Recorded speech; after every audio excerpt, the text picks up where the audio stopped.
오늘 6월 22일 오후 2시 30분 기준 7호 태풍 메칼라의 예상 진로가 심상치 않습니다. 현재 윈디에서 확인되는 영국 기상청 UKM 모델은 7호 태풍 메칼라가 필리핀 동쪽 해상에서 발달한 뒤 대만 동쪽 해상으로 올라오고 이후 오키나와 부근을 지나 일본 남부와 한국 남해상 방향으로 휘어 올라오는 흐름을 보여주고 있습니다. 중요한 점은 이것입니다. 한국 직접 상륙을 말할 단계는 아닙니다. 하지만 영국 UKM 기상 모델만 놓고 보면 태풍이 대만 동쪽 해상에서 끝나는 것이 아니라 오키나와를 지나 일본 남쪽 해상 그리고 한국 남해상과 가까운 구간까지 올라오는 시나리오가 나타나고 있습니다. 현재 7호 태풍 메칼라는 필리핀 동쪽 먼바다에서 북상하는 흐름입니다. 필리핀 동쪽 해상에서 점차 세력을 키우고 있고 대만 동쪽 해상으로 올라오는 구조입니다. 쉽게 말하면 처음에는 필리핀 동쪽 바다에서 시작해서 대만 동쪽을 향해 올라오고 그 다음에는 오키나와 쪽으로 방향을 트는 그림입니다. 이 경로는 한국과 일본 입장에서 매우 중요합니다. 왜냐하면 태풍이 대만 동쪽 해상을 지나 오키나와 부근까지 올라오면 그 다음부터는 일본 남부와 한국 남해상이 태풍의 다음 진로권 안에 들어오기 때문입니다.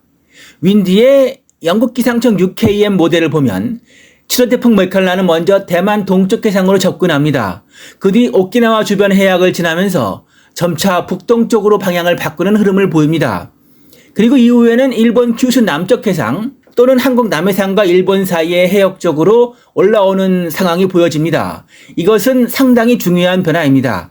태풍이 단순히 대만 부근에서 약해지거나 동쪽 먼 바다로 빠지는 흐름이 아니라 오키나와를 지나 일본 남부와 한국 남쪽 해상 가까이 접근하는 경로가 보이기 때문입니다. 물론 이것은 어디까지나 영국 기상청 UKM 단일 모델 예측입니다. 이번에는 윈디의 ECMWF 유럽 중기예보센터 모델 기준으로 보겠습니다. 유럽 중기예보센터 ECMWF 모델은 7호 태풍 메칼라가 현재 필리핀 동쪽 해상에서 강한 세력을 유지한 뒤 대만 동쪽 해상으로 접근하고 이후 오키나와 부근과 일본 남쪽 해상으로 방향을 트는 흐름을 보여주고 있습니다. 여기서 중요한 점은 하나입니다. 이 모델은 이 7호 태풍 메칼라가 한국에 바로 상륙한다고 보는 것이 아닙니다. 하지만 태풍이 대만 동쪽 해상을 지나 오키나와와 일본 남쪽 해상 쪽으로 올라갈 경우 한국의 제주도 남쪽 먼바다와 남해상, 대한해협도 간접 영향 가능성을 지켜봐야 하는 구간에 들어옵니다. 현재 7호 태풍 메칼라는 필리핀 동쪽 먼바다에서 강하게 발달한 상태입니다. ECMW 화면에서도 오늘 기준 이 중심부 주변 바람이 매우 강하게 나타나고 있고 태풍 등급으로도 강한 세력을 유지하는 모습입니다. 중국 중앙기상대와 일본 기상청 자료를 보더라도 7호 태풍 메칼라는 이미 단순한 열대 저압부가 아니라 태풍급으로 발달한 상태입니다. 즉 지금 7호 태풍 메칼라는 약한 비구름 덩어리가 아닙니다. 대만 동쪽 해상, 오키나와 일본 남쪽 해상, 그리고 한국 남해상까지 앞으로의 경로를 반드시 확인해야 하는 태풍입니다. 유럽 중기예보센터 ECMWF 모델을 보면은 메칼라는 처음에는 필리핀 동쪽 해상에서 서쪽과 북서쪽으로 이동하다가 대만 동쪽 해상으로 접근하고 이 구간에서 여전히 강한 태풍의 세력이죠. 대만 입장에서는 동쪽 해상으로 태풍이 접근하는 그림이기 때문에 동부 해안과 주변 해상은 강한 바람, 높은 파도, 그리고 강한 비구름 가능성을 봐야 하고요.